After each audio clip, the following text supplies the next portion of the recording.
Sonhar com alguém que a gente ama e que já se foi é uma daquelas experiências que mexe lá no fundo, não é verdade? Traz uma saudade boa, um conforto, mas às vezes também uma baita confusão. E se esses sonhos não fossem apenas o nosso cérebro trabalhando com memórias? E se fossem encontros de verdade? Para a gente tentar entender o que isso significa, vamos precisar abrir a mente para uma possibilidade que é, no mínimo, fascinante: a de que esses encontros que acontecem durante a noite são de fato reais. Para desvendar esse mistério, nosso papo vai seguir 6 passos. Primeiro, a gente vai entender um pouco melhor quem nós somos. Depois, o que acontece quando o corpo dorme. E aí sim, vamos chegar no coração do assunto. O que são esses encontros e por que eles marcam tanto a gente? Tudo começa com uma pergunta que parece simples, mas é super profunda. Quem nós somos de verdade? A visão espírita nos convida a olhar para além do nosso corpo físico, a olhar para a nossa essência. A premissa central é essa aqui. Nós somos um espírito imortal. Nosso corpo é como se fosse uma casa que a gente habita por um tempo. Entender isso é o pulo do gato. Porque se a gente é mais do que o corpo, o que acontece quando essa casa vai descansar? Então, como é que funciona essa conexão entre o espírito, que é imortal, e o corpo, que é material? Bem, existe uma peça fundamental nesse quebra-cabeça, uma espécie de elo. E esse elo é o perispírito. Pensa nele como uma ponte mesmo.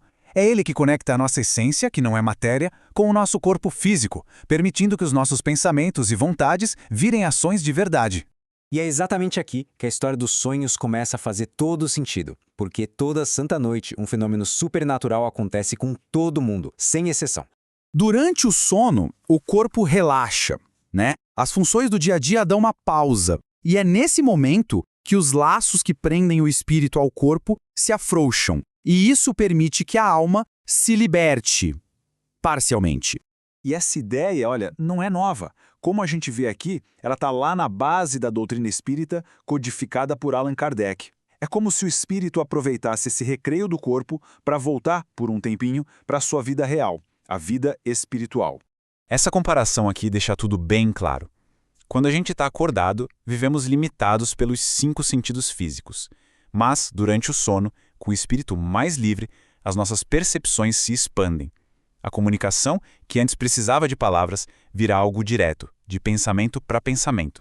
Então, fica a pergunta: o que o espírito faz com essa liberdade temporária?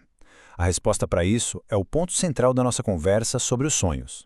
Nessa perspectiva, quando o espírito se liberta, ele não está simplesmente sonhando ou fantasiando.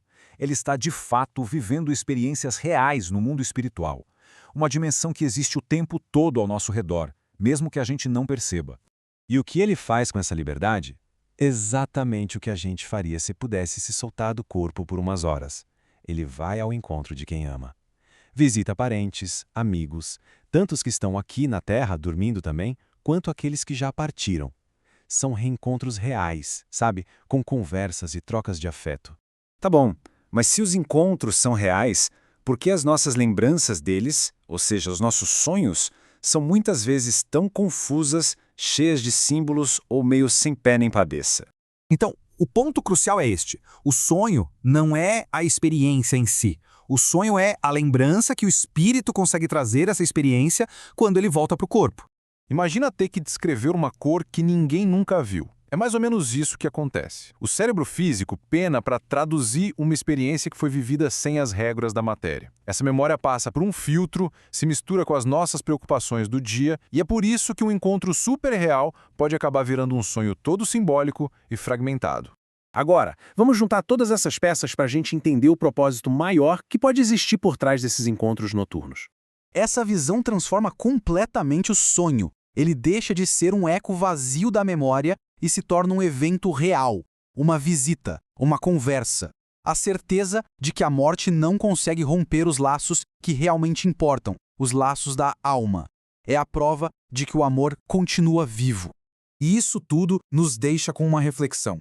Se toda noite é uma porta que se abre para o mundo espiritual, quantos encontros importantes, quantos conselhos e abraços a gente pode estar recebendo? Talvez o sono seja muito mais do que só descanso. Talvez seja o nosso retorno diário para casa.